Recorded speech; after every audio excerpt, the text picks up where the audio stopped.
안녕하십니까 시청자 여러분, 다시 뵙게 돼서 반갑습니다.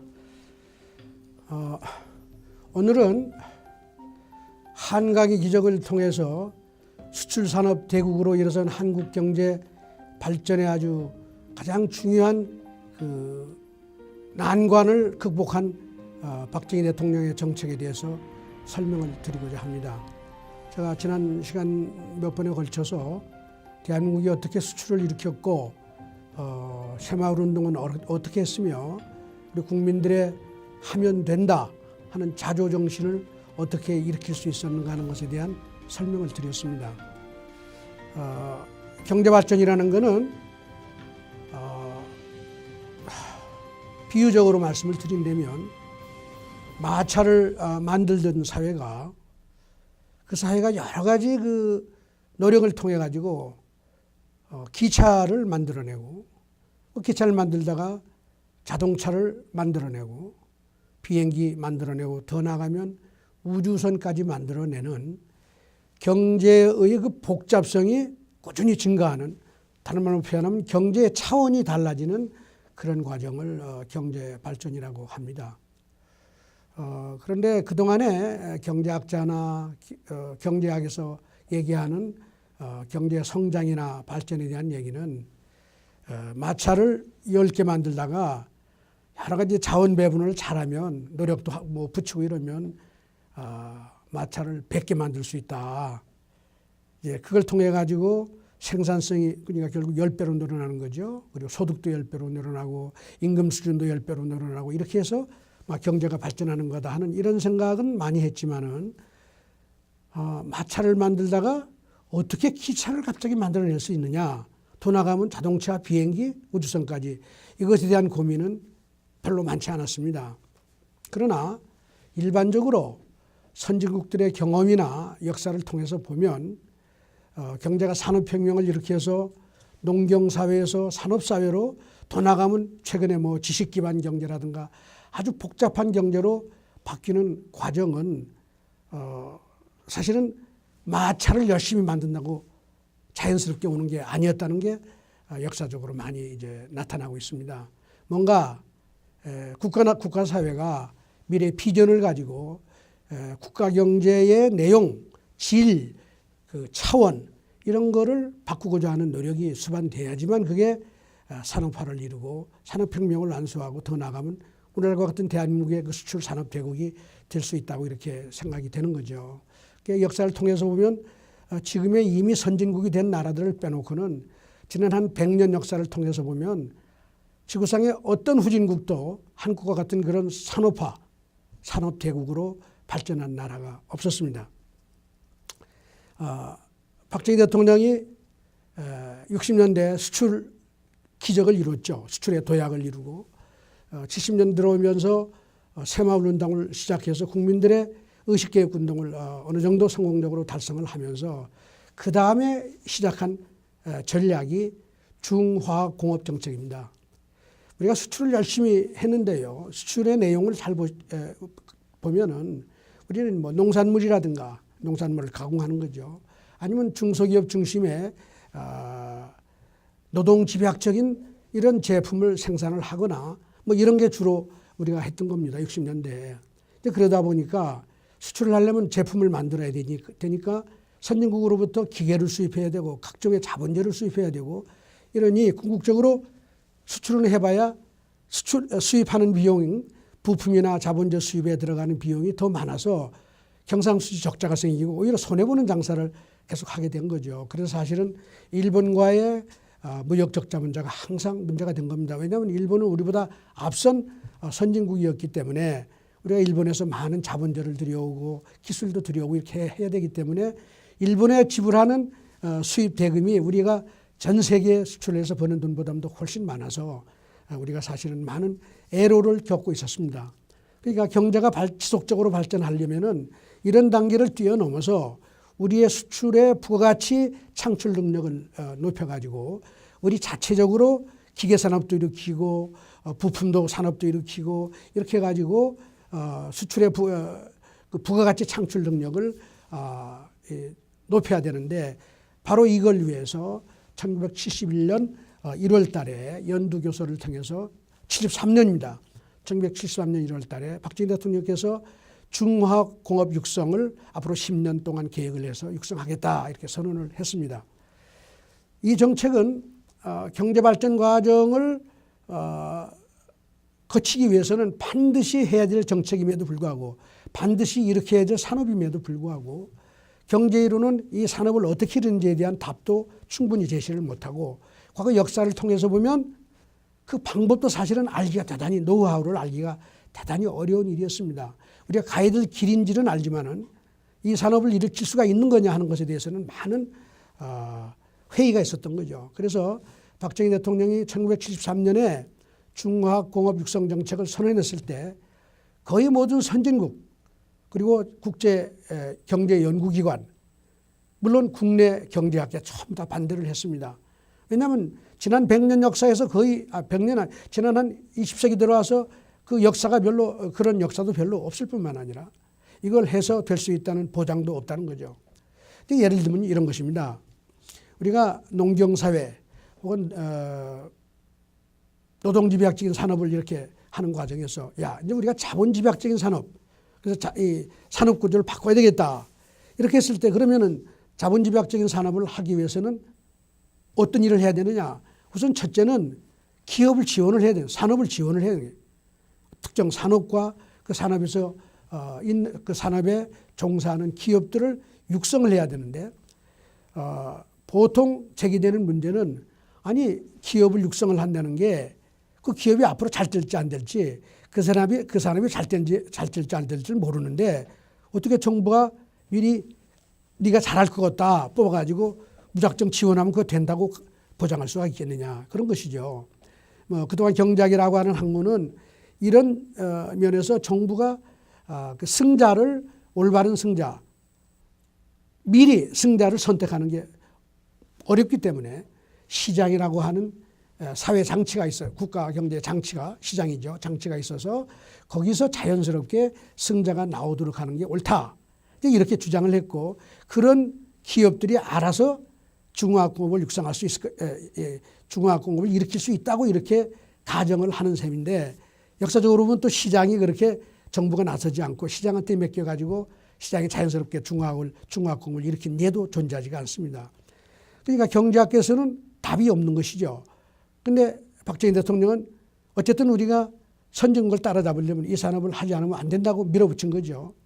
예를 들면 산업의 종류는 이런 겁니다. 철강산업, 조선산업, 기계산업, 자동차 산업이 다 포함되겠죠.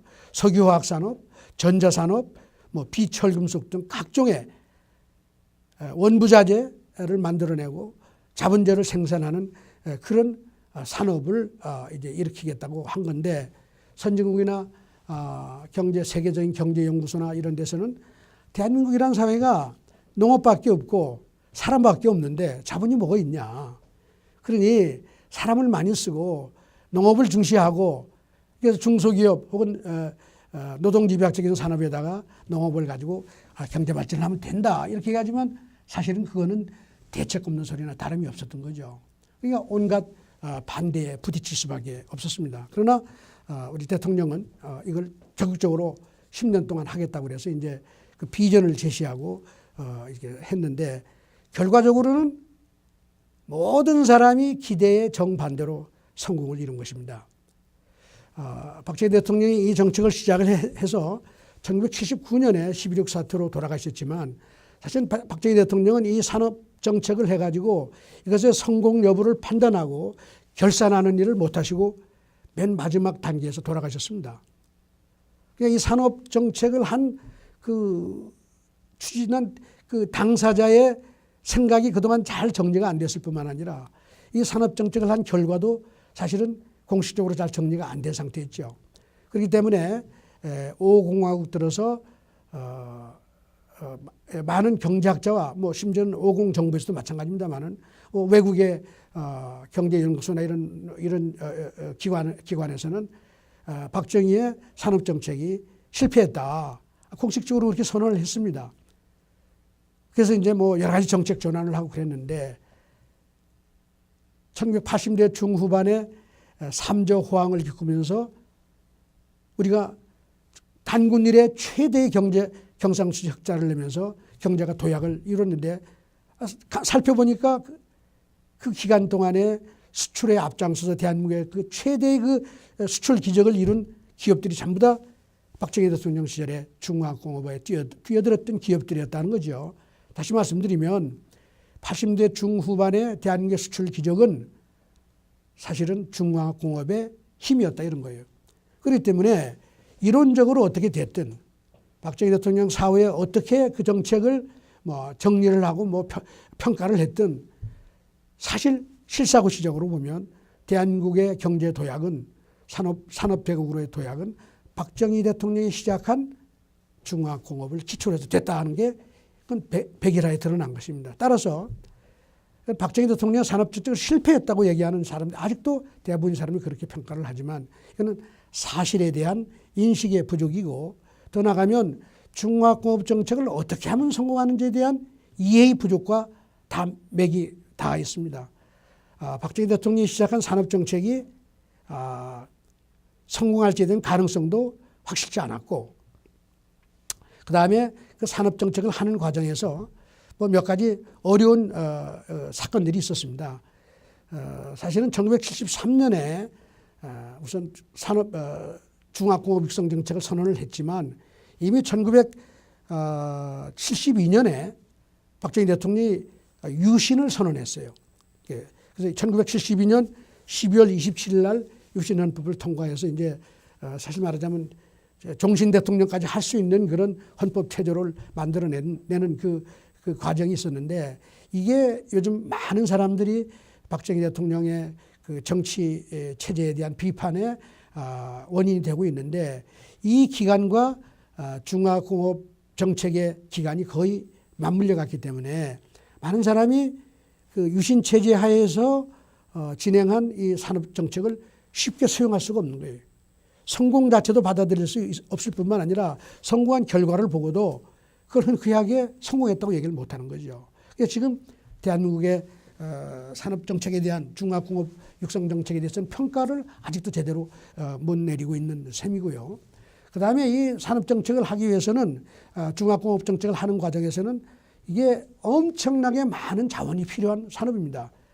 대규모의 자본이 필요하고 더 나아가면 당시에 박정희 대통령 시절에는 이 전략은 우리가 중화공업을 일으키는데 이거를 국내 수요를 충당하기 위한 규모로 지어가지고는 소위 경제학에서 얘기하는 그 규모의 경제라는 그런 개념이 있는데요. 이런 장치산업, 대규모 장치산업은 특정한 규모 이상으로 시설이 확장돼야지만 비용이 절감이 돼가지고 경쟁력을 가질 수 있다는 그런 이론이 있는데요. 이런 것에 따라서 그 중화공업 기업들이 살아날 수가 없다는 거죠. 국내 수요는 너무나 작기 때문에 그 수요에 맞추면 그 규모가 작아지기 때문에 말이죠. 그래서 처음부터 박정희 대통령은 산업정책을 중화공업을 어떻게 했냐. 국제시장에서 경쟁력을 가질 수 있는 규모로 짓자 이렇게 한 거예요. 자본도 그 당시에 대한민국의 경제 수준으로 보면 택도 없이 너무 많은 그런 자본인 거죠. 대한민국의 기업들만으로는 감당할 수가 없는 규모의 그런 대규모 형태의 산업을 일으키기 시작을 했으니까 투자도 많이 해야 되고 외부로부터 자본도 많이 유치를 해야 되고 여러 가지 말하자면 일종의 무리수를 둘 수밖에 없는 그런 산업 정책이었던 거죠. 이 과정에서 경제학계나 이런 쪽에서는 뭐 여러 가지 비판을 많이 했어요. 예를 들면 뭐 시장에 맡기면은 시장이 다 알아서 자연스럽게 마차에서 우주선까지 다 만들어낼 텐데 왜 정부가 들어와서 그 개입을 하고 자원 배분을 이렇게 해서 뭐 왜곡을 시키느냐는 비판에서부터 왜 그렇게 큰 규모로 지느냐. 그 자원의 낭비다. 이런 거죠. 그리고 또 그 당시에는 또 그 진행 과정에서 일어난 국제경제 상황이 또 하나 있었는데요. 1970년대 후반에 들어서면서 제2차 오일 쇼크가 생겨가지고 전 세계 경제가 다 어려웠습니다. 우리는 석유를 100% 다 수입을 하는 나라니까 그 석유값이 올라가니까 엄청나게 어려웠던 거죠. 그 중화공업 육성 정책을 하는 그 중간에 오일샥, 석유 오일샤크가 왔기 때문에 이게 덩달아서 그 정책을 추진하는데 많은 어려움이 있었고 심지어는 인플레를 유발하는 그런 측면도 없잖아 있었던 거죠. 이렇기 때문에 많은 학자들이 과잉 투자다 다 비판을 했고요. 물론 이제 오공정부가 들어와서는 이 과잉 투자이기 때문에 이 산업은 정책은 잘못됐다 그래서 말하자면 실패를 선언했던 것이고 더 나가면 월드뱅크라든가 국제기구에서도 이런 정책은 후진국에서는 따르면 안 된다. 뭐 이럴 정도까지 비판적인 생각을 가졌던 겁니다. 그리고 또 한편 더 나가면 우리나라가 산업화를 하는 과정에서 수출을 육성하는 단계에서는 우리나라 기업들이 그 규모의 그 성장이 그렇게 급속도로 빨리 일어나지는 않았어요. 제가 지난 시간에도 일부 언급을 했습니다만 수출을 통해서 기업의 성장 속도가 다른 어느 나라보다도 빨랐지만은 그 빠른 속도가 빠름에도 불구하고 대규모의 국제적인 경쟁력을 가진 기업으로 성장하는 데는 여전히 한계가 있었다는 거예요. 수출의 중점 산업이 전부 다 노동집약적인 산업이었기 때문에 그렇다는 거죠. 그런데 중화학공업이라고 하는 대규모 자본이 필요한 산업 육성으로 들어가면서 대한민국의 중견 중소기업들이 빠른 속도로 세계 인류 기업으로 변신을 하는 그런 과정이 생기고 이런 기업들이 등장하면서 수출 전선에서 수출 대국을 이룬 것이고 오늘날 대한민국의 거의 모든 인류 기업은 다 그 당시에 중화학공업 육성 정책을 통해서 수출을 열심히 한 중소기업, 중견기업이 대기업으로 전환한 겁니다.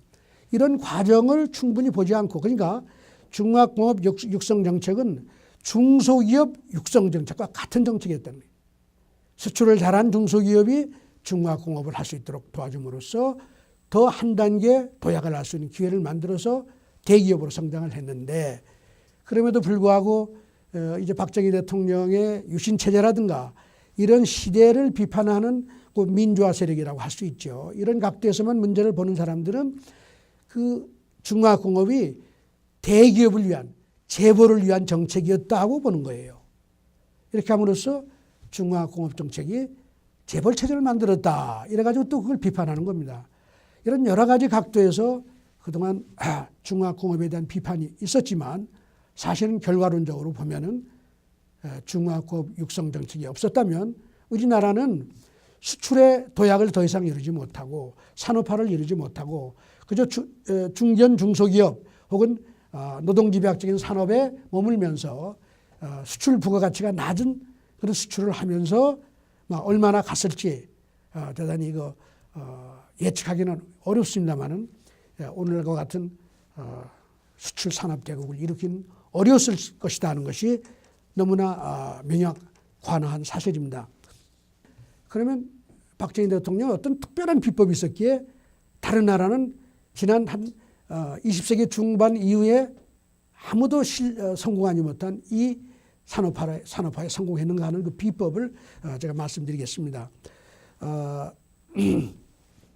우선 이 박정희 대통령이 69년이죠. 69년에 삼선 개헌을 하고 그 다음에 72년에 유신 헌법을 통과시킴으로써 소위 말하면 이제 종신 대통령까지도 할 수 있는 이걸 뭐 일부에서는 독재다 이렇게 얘기하는 사람이 있고 일부에서는 야 이건 독재라고 하긴 좀 심하다. 이거는 권위주의 정치라고 얘기하는 게 옳지 않겠느냐는 논란도 있습니다만은 이런 그 일부 서구식 민주주의에 비춰서는 반대되는 그런 일부 부분이 있어서 이 정책과 산업정책과의 관계라든가 이런 게 상당히 논쟁이 많은데 대통령은 그럼 왜 중화공업정책을 밀어붙였냐. 거의 전 세계 혹은 경제학자들이 다 반대하는데 일부에서는 그냥 유신체제와 연결을 시키면서 이게 다 박정희 대통령의 권력 욕 때문에 이렇게 한 거 아니냐는 일종의 이렇게 폄하하는 그런 주장이 많았습니다. 지금도 그게 그런 주장도 없잖아 있죠. 그래서 삼성개헌 유신체제 같은 거를 정치적인 차원에서만 보면은 그렇게 이제 얘기를 할 수가 있는데 최근 들어서는 이제 많은 사람들이 해석하기를 박정희 대통령이 그런 정치 체제의 변화를 추구하고자 했던 그 이면에는 바로 중화공업 육성 정책을 실현해서 성공시켜서 한국을 반듯하게 산업혁명을 완수하고 수출 산업대국으로 반석에 올려놓기 위한 전략적인 하나의 그 전략이 있었다 하는 이제 그런 해석을 일부 내놓고 있습니다. 뭐 예를 들면은 그 당시에 야당이나 박정희 대통령의 소위 산업화 전략에 반대하는 많은 사람들이 주장하는 그 정책적인 비전을 보면은 대부분이 농업지향적이고 산업화가 아니에요. 그리고 다소 좌파적인 사회주의 지향적인 그런 정책들을 많이 대안으로 내놨어요. 그렇기 때문에 박정희 대통령이 일단 수출 도약을 이루고 새마을운동을 통해서 분위기를 바꾸고 소위 말하면 하면 된다는 정신을 기초로 이제 경제가 막 이렇게 도약을 하고자 하는 그런 과정에서 만일 좌파적인 이런 사회주의 이념에 경도된 그런 정책 지도자들이 정책 마인드를 가진 사람들이 지도자로 등장하면 이 산업화의 노력이 물거품이 되지 않겠느냐는 그런 우려가 있었기 때문에 아마 정치체제의 변화를 추구한 게 아닌가 하는 그런 해석을 내놓는 역사학자라든가 경제학자들이 또 없잖아 있지요. 그러나 이 문제는 아직도 논쟁 중에 있는 사안으로서 좀 더 시간을 기다려야 정리가 되지 않을까 하는 그런 생각이 듭니다. 그런데 여기서 보다 우리가 중시해야 될 사항은 이 중화공업 육성 정책이 바로 안보와 직결됐다는 사실이에요. 유신 체제를 선언할 때 박정희 대통령은 남북 대치 상황과 남북 통일을 위한 하나의 그 체제 정비 차원에서 유신이 필요하다 그런 얘기도 하고 이렇게 했는데 이 중화공업 육성 정책은 그걸 뒷받침할 수 있는 예를 들면 그 중화공업이라는 게 방어 무기, 디펜스 말하자면 이제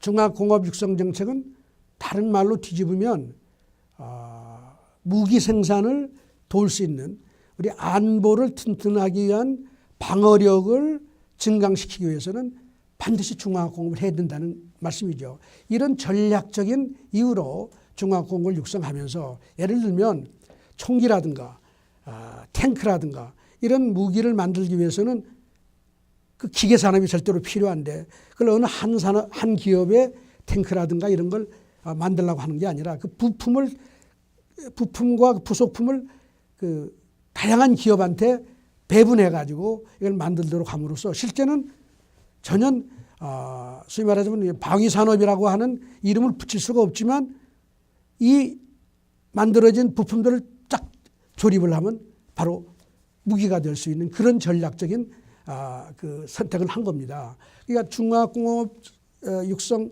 과정에서 그 각 기업들이 맡은 부분은 사실은 다 그걸 모으면은 대한민국의 방위력을 획기적으로 높일 수 있는 그런 것이었죠. 그렇기 때문에 대통령께서는 중화공업 육성 정책을 할 때 두 가지 큰 목적이 있었다고 보여요. 첫째는 이걸 통해서 농경 혹은 노동집약적인 산업구조에서 자본집약적인 선진국 형태의 경제로 도약한다는 게 한 가지 목적이고 그다음에 이걸 통해서 여기에서 방위산업을 육성하고 이걸 통해서 안보를 튼튼히 하겠다 하는 게 이 중화공업을 육성한 배경이다 이렇게 보는 거죠.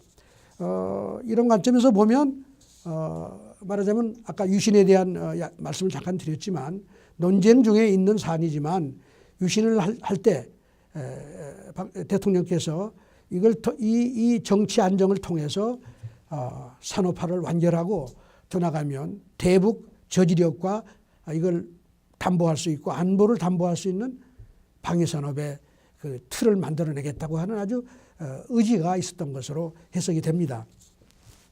자, 어쨌든 그러면 제가 말씀드렸지만 지금의 선진국들을 빼놓고는 2차 세계대전 이후에 독립한 그 신생 독립국들 중에 어느 한 나라도 대한민국 같은 산업대국으로 성장한 나라가 없으면 도대체 박정희라는 사람은 어떤 비법으로 이걸 성공했냐. 대한민국 개발연대는 대한민국 정부가 어떤 정책을 썼기에 이게 성공했느냐는 건 너무나 말하면 그 중요한 과제고 이걸 이해하는 것이 다른 후발 개도국, 개발도상국들한테도 큰 교훈이 될 수 있는데 우리나라는 제가 아까 앞에서 말씀드린 대로 중화공업 육성 정책에 대한 비판적인 시각 그 자체에 대한 그리고 그게 유신 체제와 관련됐다고 하는 이런 이유로 이 산업 정책에 대한 연구를 거의 배관시하고 그래서 실패했다는 시각, 시장 원리에 맞지 않고 정부가 개입을 했다는 이런 시각으로 이걸 다 제껴놨기 때문에 아직도 이 비법에 대한 올바른 해석을 내리지 못하고 있습니다. 시간이 어떻게 됐나요? 지금 25분. 오케이. 그래서 제가 천천히 시켜줘. 글쎄.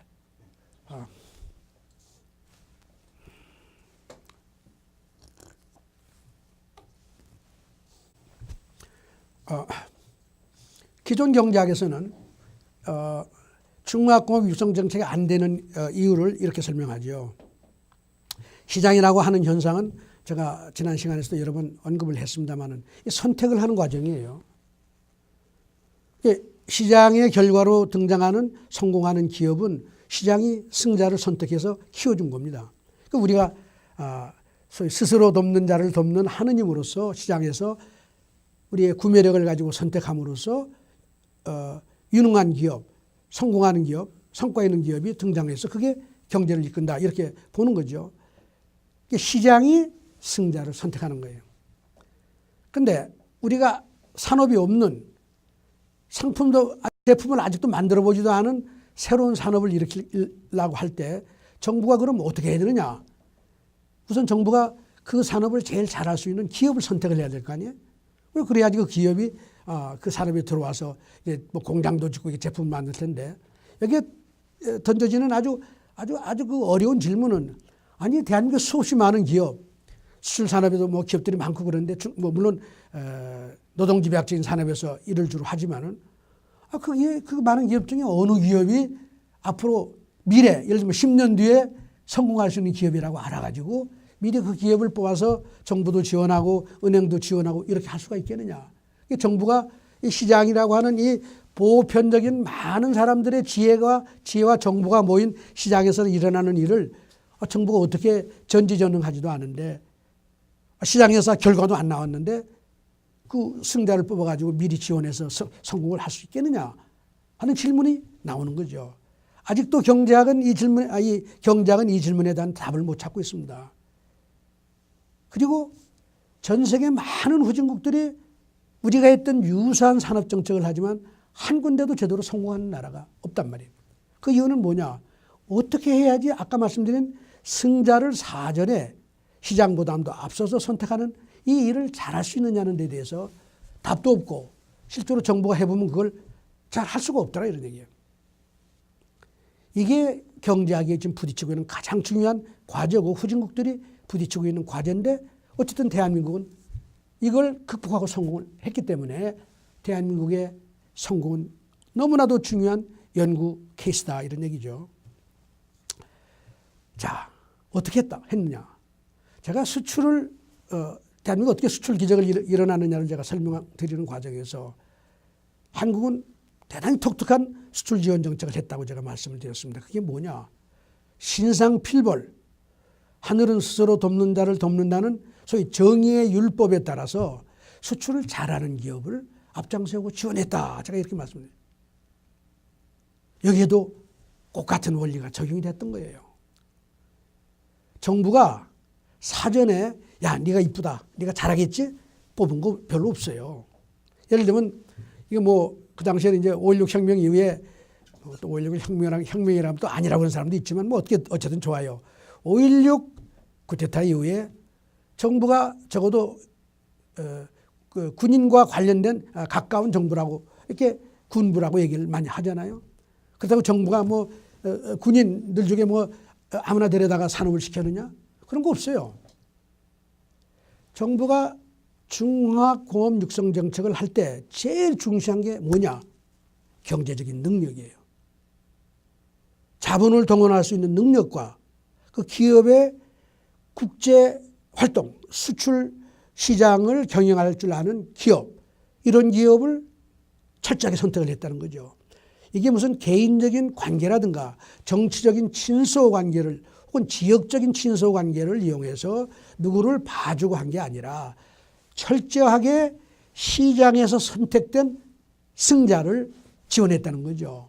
그러니까 대한민국 국민 모두가 이 기업이 1등이라고 지원하면 정부가 그 기업을 중화공업에 진출할 수 있도록 허용했다는데 묘책이 있었던 겁니다. 수출을 잘하는 기업은 다 제껴놓고 야, 수출 잘하는 기업 기껏 해봐야 노동집약적인 산업이나 하는 기업이고 그 자본집약적인 중화공업은 관계없어. 우리 따로 기업을 선정해야지 하는 그런 생각을 한 게 아니고 수출을 잘하는 기업이 그래도 대한민국에서 중화공업을 해서 성공할 가능성이 제일 높다는 판단을 한 것이죠. 그러니까 중화공업 육성정책이 1973년에 선언을 했는데 그 이전에 10수년 동안 국제시장을 개척하고 수출을 일으켜서 나름대로 대한민국의 대표 기업으로 성장한 기업이 이미 드러났다.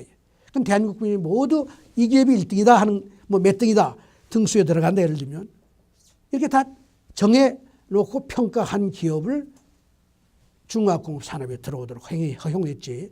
그 중화공업에 들어올 기업을 다른 어떤 정치적인 이유라든가 개인적인 친소관계를 통해서 능력도 알 수 없는 사람을 선택해서 지원하는 게 없다 하는 것이 사실입니다. 이게 대단히 중요한 소위 말하면 중화공업 육성정책의 성공 비결이라고 봐요. 중화공업을 아까 제가 말씀드린 철강, 조선, 기계, 석유화학, 전자, 비철금속 등 6개 부문을 이제 내걸었고 거기 세부적으로 또 다른 여러 가지 업종이 있습니다. 철강은 이미 67년에 정부가 나서 가지고 박태준 회장을 앞장서서 이제 그걸 이제 집행을 한 거죠. 그래서 다른 부문의 이 기업을 선정하는 과정이 어땠냐? 정부가 1973년 중화공업 육성 정책을 선언하고 제일 먼저 자본이 너무나 많이 들기 때문에 그럼 자본을 어떻게 조달할 거냐? 그런 고민 끝에 소위 국민투자기금이라고 하는 그 소위 말하는 기금을 만들었어요. 이 기금에는 정부도 출연하지만 각 시중은행도 출연을 하고 이래서 그 기금의 규모를 키웠습니다. 그리고 이 기금을 지원하는데 어떤 조건을 달았느냐? 중화공업이 그 당시에 시작할 때 국제 규모로 출발해야 된다고 하는 전제 조건이 있었다고 그랬죠. 그렇기 때문에 자본 규모가 커야 되는데 그 자본 규모는 결코 대한민국 어느 기업도 감당할 수가 없었어요. 그래서 그 정부의 그 지원 조건이 뭐냐? 그 전체 자본금의 25%를 자력으로 조달할 수 있는 기업, 그런 기업에 한해서 정부가 75%에 해당하는 금융을 보완해가지고 자본을 확충시켜 준 것이고 이런 기업들한테 외자를 그러니까 유치할 수 있는 권한을 부여하는 것이죠.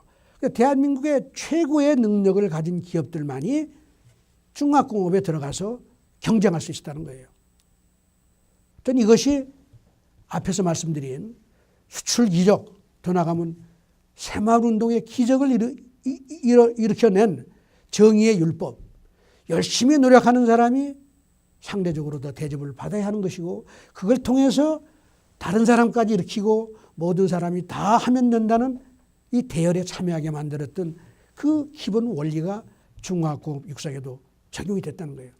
잘하는 성과를 통해서 자기의 능력과 그 소위 말하자면 그 역량을 증명한 기업들이 산업정책에 중화공업에 진출할 수 있도록 허용함으로써 그 통상적으로 어려운 승자를 선택하는 문제를 비껴간 겁니다. 승자를 선택하는 문제의 그 어려움의 첫 번째 원인은 아무런 성과도 없는 놈 중에서 승자를 골라낸다고 하는 개념을 가지고 사람들이 어려운 문제라고 자꾸 생각을 했는데 그러니까 시장에서 성과도 나오지 않은 사람들 중에서 승자를 고른다고 생각을 했지만 그거는 일찍 말하면 이론적인 가정인 것이죠.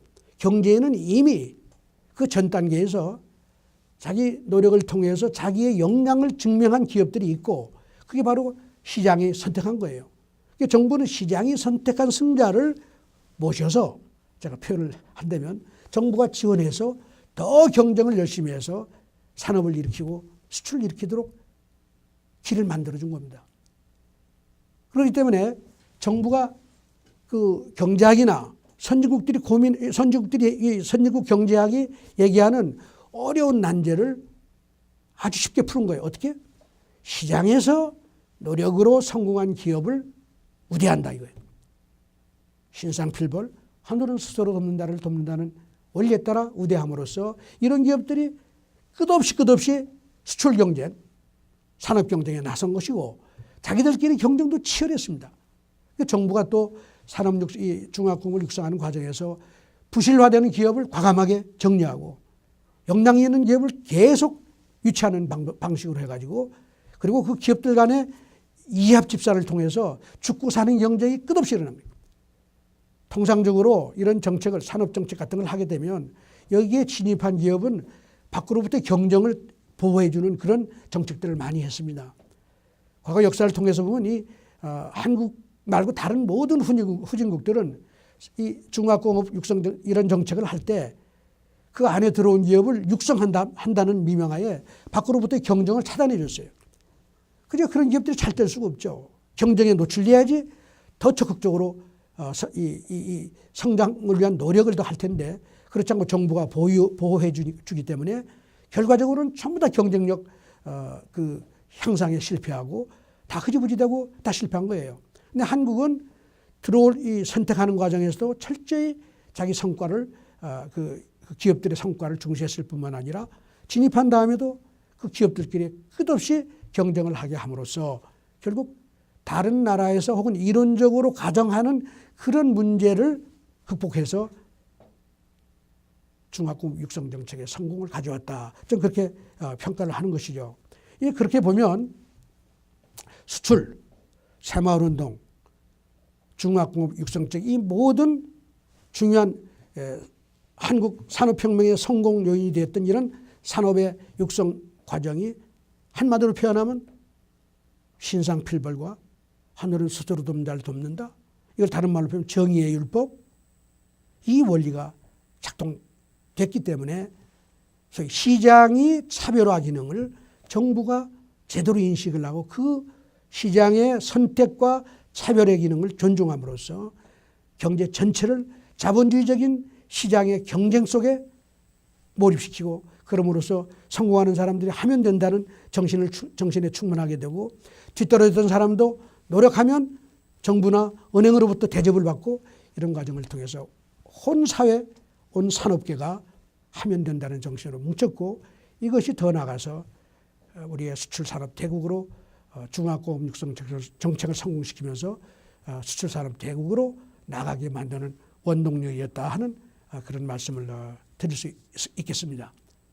그러면 제가 지금까지 말씀드린 그런 성공의 요인 관점에서 그동안 중화공업 정책에 대한 비판에 대한 약간의 반론을 제가 한번 제기를 해보고 싶어요. 우선 첫째는 정부가 왜 개입을 하냐. 시장이 알아서 마차에서 우주선까지 만들어낼 텐데 이 질문의 비판에 대해서는 이렇습니다. 지금 인류 역사상 마차에서 우주선까지 시장만의 힘으로 올라온 나라도 없고 정부가 아무리 노력을 해도 그걸 이룬 나라가 별로 없고 이건 사실은 대책 없는 얘기라고 봐요. 정부가 특정한 비전을 가지고 어떻게 하면 그걸 성공할 수 있느냐 하는 차원에서 전략을 잘 짜고 이렇게 하는 게 반드시 필요했다는 게 선진국들의 산업화 과정에 산업혁명 과정이 다 증명하는 것입니다. 그래서 정부가 개입하는 것 자체가 문제가 아니라 어떤 식으로 정부가 정책을 이끌어야 되느냐 하는 게 더 중요하다는 거죠. 어떻게 해야 되느냐? 바로 시장이 하는 선택과 차별의 기능을 정부가 보완 강화해서 국민들을 일으켜 세우고 기업들을 일으켜 세우는 게 더 중요했다는 거예요. 이런 관점에서 보면 두 번째 비판, 정부가 개입해서 자원 배분에 왜곡을 초래했다고 하는 것도 사실은 그렇게 논리적으로 맞지 않다고 해요.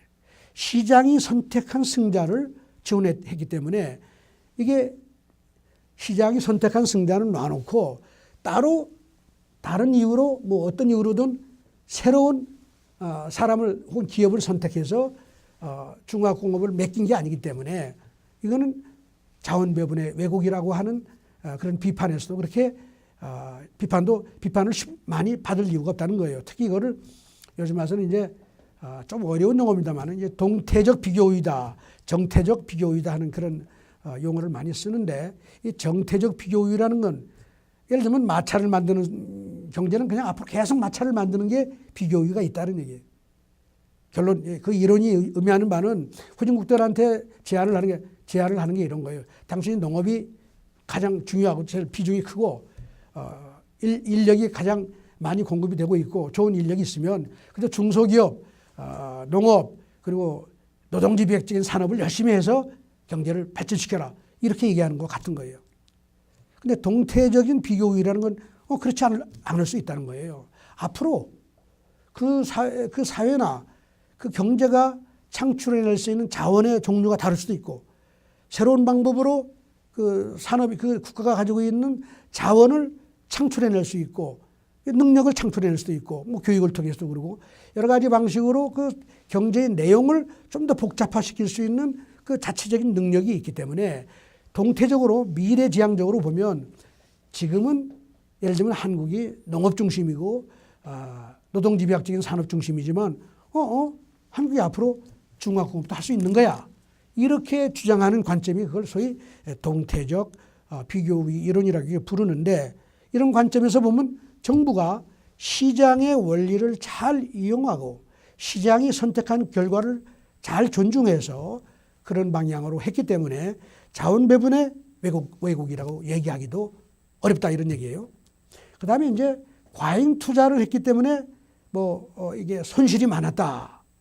이래가지고 일부에서는 그 박정희 대통령이 열심히 애를 썼지만 그래서 사실 박정희 대통령 집권 기간이 한 20년 가까이 되는데 18년 그 기간 동안에 연평균 성장률이 10%가 넘습니다. 그런데 그래서 열심히 노력은 했지만 사실은 박정희 대통령이 정부의 역할을 좀 줄이고 중화공업을 육성하지 않았으면 그 성장률이 더 높아질 수 있었을 것이다. 15% 될 수도 있다. 이런 주장을 하는 사람들까지 나와요. 그 논거는 뭐냐? 박정희 대통령이 너무 과잉 투자를 해서 자원을 낭비했다 이런 얘기죠. 근데 사실은 제가 모두에서 계속 말씀을 드렸습니다만은 이 산업은 소위 기존의 관점에서 볼 때는 과잉 투자라고 보일 수밖에 없는 정책을 통해서만 국제적인 경쟁력을 가질 수 있는 산업을 만들 수 있는 그런 정책이었기 때문에 이 과잉 투자처럼 보였던 것은 그건 정책에 의도했던 결과고 그걸 통해서 바로 동태적인 비교율을 살려가지고 중화공업의 성공을 가져왔다. 이렇게 얘기를 할 수가 있는 겁니다. 그래서 과잉 투자라고 하는 주장도 그렇게 큰 설득력을 가지기는 어렵다. 맨 마지막으로 이 재벌을 만들어내서 싫다 하는 이 논거는 이건 대단히 중화공업 육성정책을 잘못 이해하고 있는 것이다. 중화공업 육성정책은 중소기업 육성정책의 완결판이었다. 이렇게 봐야 됩니다. 제가 지난 시간에 수출을 얘기할 때도 말씀을 드렸지만 50년대, 60대 초반까지도 쓸만한 수출 기업 하나 없었던 나라, 중소 중견 기업밖에 없었던 나라에서 이게 지속적으로 수출을 통해서 성장을 했고 그게 중화공업을 통해서 그런 기업들이 다시 세계적인 인류 기업으로 성장을 했기 때문에 오늘날 우리가 가지고 있는 거의 모든 소위 30대가 됐든 40대가 됐든 대기업들은 전부 다 50년대 60년대 중소 중견 기업이었다는 사실을 인식을 한다고 그러면 중화공업 육성정책은 재벌 좋은 일을 해준 게 아니라 중소기업한테 좋은 일을 해서 중견기업한테 좋은 일을 해서 중견기업들이 세계적인 기업으로 성장하는 중소기업 육성정책의 결정판이었다 이렇게 봅니다. 후진국들이 한국을 통해서 배워야 될 것은 바로 이거예요. 후진국이 끝없이 기업을 일으켜서 세계적인 기업을 만들어 보려고 한국에 가서 자문도 구하고 정책 배워가고 그러는데 성공하는 나라가 없어요. 이걸 잘 모르기 때문에 그래요. 대한민국의 산업화 과정은 다른 말로 표현하면 중소기업을 세계적인 기업으로 육성하는 과정이 있기 때문에 그 과정을 잘 시뮬레이션 따라가면 기업 육성 정책이 나올 수 있고, 오늘날 우리가 실패하는 중소기업 육성 정책마저도 이 원리를 따라야지만 제대로 된 소위 말하자면 경쟁력 있는 중견 대기업을 키워내고 그게 일자리를 만들어냄으로써 한국 경제가 부딪히고 있는 이 난국, 저성장 양극화라고 하는 이 난제를 풀어낼 수 있다. 그런 의미에서 저는 박정희 대통령의 중화 공업 육성 정책은 더 연구를 해야 되고 더 많이 배워야 될 역사적인 교훈이 담겨 있다. 좀 그렇게 생각을 합니다. 경청해 주셔서 감사합니다.